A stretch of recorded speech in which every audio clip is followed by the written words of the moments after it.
안녕하세요. 직장인 투자자 A입니다. 오늘은 최대한 컴팩트하게 단기, 중기 시황에 대한 저의 관점을 공유드리겠습니다. 먼저 지난 영상에서 이 부근에서 비트코인이 분기점이 발생할 수 있다. 아래로 가서 저항선 아래로 다시 들어온다면 저점까지 깨고 이렇게 크게 내릴 수 있으니 단타를 치시는 분 같은 경우에 이 아래 섬유선 물량은 한번 입절할 만한 포인트다 라고 말씀을 드렸고요. 반대로 이 분기점에서 올라간다면 이제는 고점을 뚫고 제가 생각했던 최소 타겟 32,500불 이상으로 올라갈 가능성이 높다 라고 말씀드렸습니다. 결국은 분기점에서 추가 상승을 해주었고요. 현재 전고점 부근에 위치해 있습니다. 따라서 저는 지난 영상에서 말씀드렸던 관점에 따라 이 위치까지 올라왔다면 이제는 고점을 뚫고 추가 상승할 확률이 높다고 보고 있고요.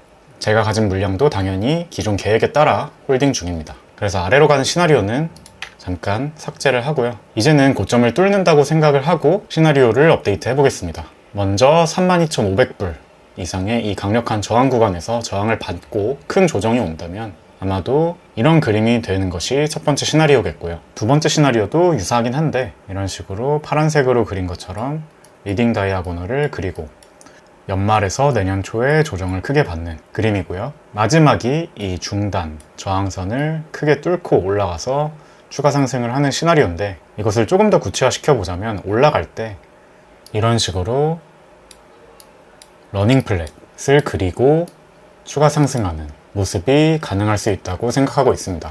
물론 이런 단기적인 움직임은 변수가 많고 여러 방향성이 열려있기 때문에 저는 좀 더 크게 결국은 저항을 여기서 받는지 아니면 이걸 뚫고 올라가는지 크게 두 가지 갈래로 생각을 하려고 합니다. 당연히 비트가 쭉쭉 올라주면 제일 좋긴 하겠죠. 하지만 그건 제가 생각하기에 가장 긍정적인 시나리오이고 양 방향의 시나리오를 모두 가지고 있어야 원활한 대응이 가능하기 때문에 이 정도로 참고를 하면서 계속해서 시나리오를 업데이트 해가면 좋을 것 같습니다. 중요한 게 제가 생각하기에는 고금리가 언제까지 유지될지이기 때문에 지금으로서는 거의 내년 1월 말에서야 금리가 인하될 것으로 예상이 되고 있습니다. 물론 이것은 경제 전망에 따라서 경제 지표 발표와 또 특정 이벤트에 따라서 앞당겨질 수도 있고 미뤄질 수도 있는데요. 지금 시점에서 예상하기로는 이때로 예상이 되는 만큼 상승을 위한 시간이 이렇게 길게 펼쳐지고 있는 상황이기 때문에 코로나나 큰 금융위기 같은 특정한 아주 악재가 터지지 않는 이상은 당분간은 긍정적으로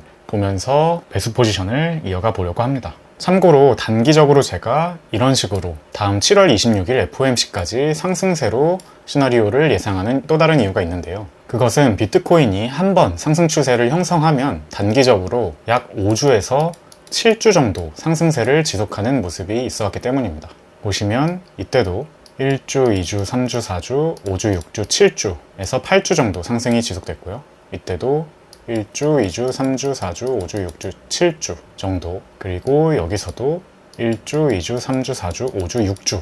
여기서도 1주, 2주, 3주, 4주, 5주, 6주, 7주, 8주 정도. 여기서도 1, 2, 3, 4주. 여기서도 1, 2, 3, 4주.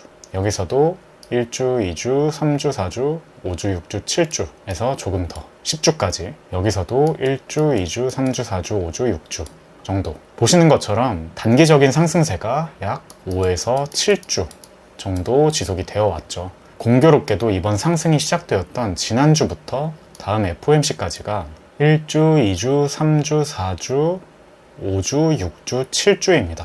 그래서 아까 초반에 말씀드렸던 일단 저항선도 뚫었고 고점 가까이 온 것을 봤을 때 차트적으로도 추가 상승의 가능성이 열려 있거니와 일반적으로 그러한 상황에서는 상승세가 지속됐을 때 약 7주 정도까지 상승할 수 있으므로 일단 7주 정도는, 즉 한 달 정도는 특별한 경기에 초대형 악재가 없는 이상 조금 더 편안한 마음으로 지켜볼 수 있겠다라고 생각을 하고 있습니다. 자, 마지막으로 한 가지 말씀드리고 싶었던 게 있는데요. 바로 거래량입니다. 세계 최대 거래소 바이낸스의 세계 최대 거래 페어인 비트코인 그리고 테더의 페어를 보면 시황을 파악하기에 가장 용이하기 때문에 대부분의 트레이더들은 이 차트를 보는데요.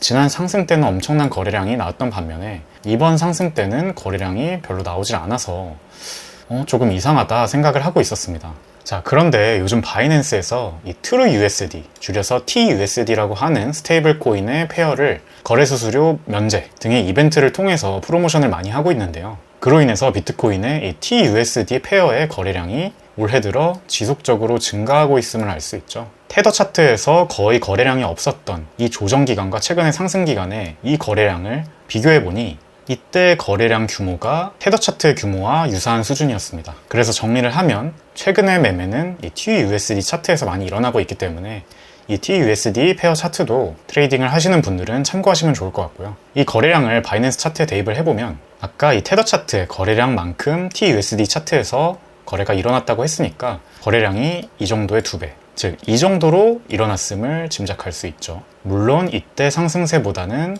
거래량이 상대적으로 적게 나온 건 맞지만 그래도 우리가 테더 차트로만 보는 이 정도 수준은 아니었다 라고 참고 정도 하시면 좋을 것 같습니다. 그리고 바이낸스 현물 차트에 거래량이 낮았던 이유 한 가지 더 보자면 바이낸스의 비트코인 선물 차트를 보았을 때 거래량이 굉장히 컸음을 알 수 있죠. 지난 2번의 큰 상승 때도 매수 거래량이 많이 나와주긴 했지만 바이낸스 현물 차트는 그때에 비해서 매수 거래량이 거의 죽어 있었던 데 반해 이 선물 차트는 그 상승들만큼 거래량이 터졌다는 것을 알 수 있습니다. 즉 거래량이 작아 보이는 이유는 첫 번째는 TUSD 페어의 거래량이 많았고 두 번째는 선물의 롱 포지션 거래량이 많았다 라고 생각을 할 수 있겠죠. 저는 개인적으로 현물 매수 거래량이 큰 것을 가장 중요하게 생각하기 때문에 이렇게 현물 대비 선물의 매수 거래량이 두드러진 이번 상승보다는 그 이전 상승들이 조금 더 강한 상승이었다고 생각은 하고 있습니다. 이것 때문에 어떠한 투자 결정은 하진 않고 그냥 이렇구나 하면서 머릿속에 넣어놨다가 나중에 투자 판단을 할 때 여러 참고 자료 중에 하나 정도로 고려를 해보려고 합니다. 그럼 오늘 영상은 여기까지고요. 끝까지 시청해주셔서 감사합니다. 저는 다음 영상에서 더 좋은 내용으로 찾아뵙겠습니다. 직장인 투자자 A였습니다.